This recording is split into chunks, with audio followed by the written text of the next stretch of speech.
SFC, you were kind of important for it. Can you explain to people all across the world what SFC was?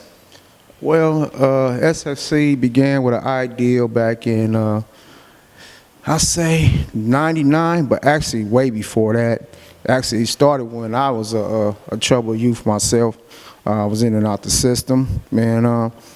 Just being around, being that I was, in boxing. I started boxing in Newman's Gym, then back in 1983. But because I was in and out the streets, I'm an ex-drug dealer, and because I got addicted to the money and the whole lifestyle. I was in and out of, juvie, in and out of jail. But then when I turned my life around, I turned right back into boxing. And but I had people like in my corner that was always supporting me and, influencing me to run my own program, run my own gym. And then my coach at the time, Johnny Mason, his dream was always to have a boxing gym. So at the time, I had a lot of money. We was gonna open up a gym, but the timing wasn't right. And so, like down the line, Johnny Mason started working with these kids at Ocean View Park and Rec back in 1997, and he basically encouraged me to come and help him out, over at the gym. And so I started going over there on my volunteer time, and I just,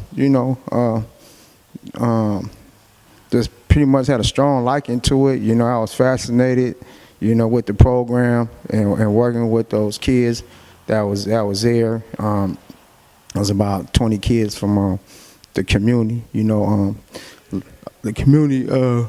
Let me see, in the Lakeview area, and so I was working with them, with Johnny, and next thing you know, I started taking these kids on field trips, financing the whole program out of my own pocket, because the love I had for those kids. And then back in '99, I was at the time, I was educating youth around drug prevention and healthy lifestyles and whatnot, and as well as substance abuse.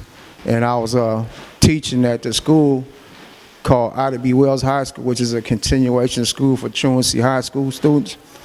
And in the school, I seen a basement, right, with a boxing bag and a speed bag in there. And so I went in the room, and I seen those kids didn't know a hook from a fish hook or uppercut from a buttercup.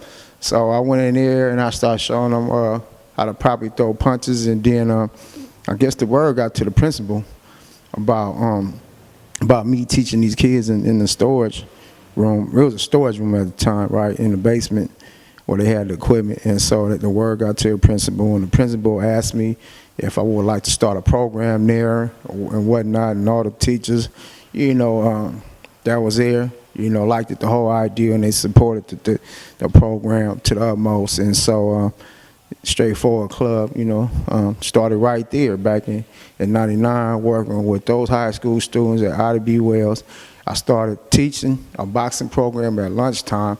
I would leave one job to go to ITRboxing at lunchtime just to train these kids.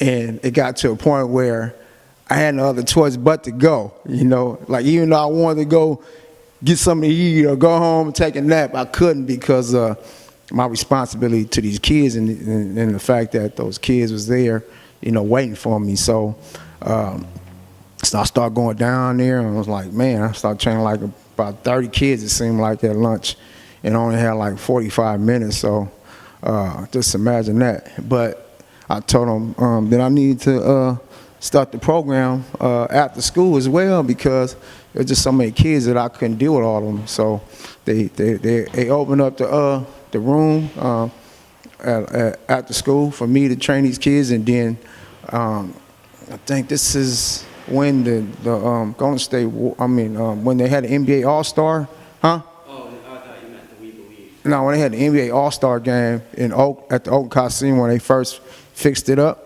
when Vince Carter won a dunk contest. Well, anyway, they had this program called, through the NBA, called the NBA Team Up. And I basically contacted them and tell them that we needed some support. at the school we're trying to build a boxing program.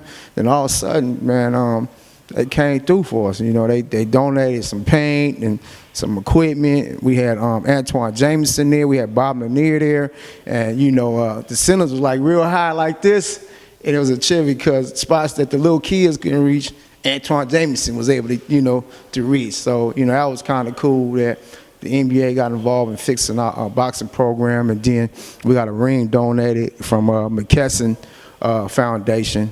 And then later on, because I was working at Juvenile Hall, because I used to work at Juvenile Hall in San Francisco, and through their TANF funds at Juvenile Hall, we was able to get some money for some more boxing program and to continue the program and hire staff. So that was back in '99, and next thing you know, we grew to like, I said, man, we almost had like $250,000 in our budget at one time, but then the program ended, and but that was but we plan to bring it back one way or another. But what I'm happy to see is that a lot of youngsters that I pretty much work with, because our whole mission of the program is to deter you from violence, from drugs, from juvenile delinquency, as well as incarceration.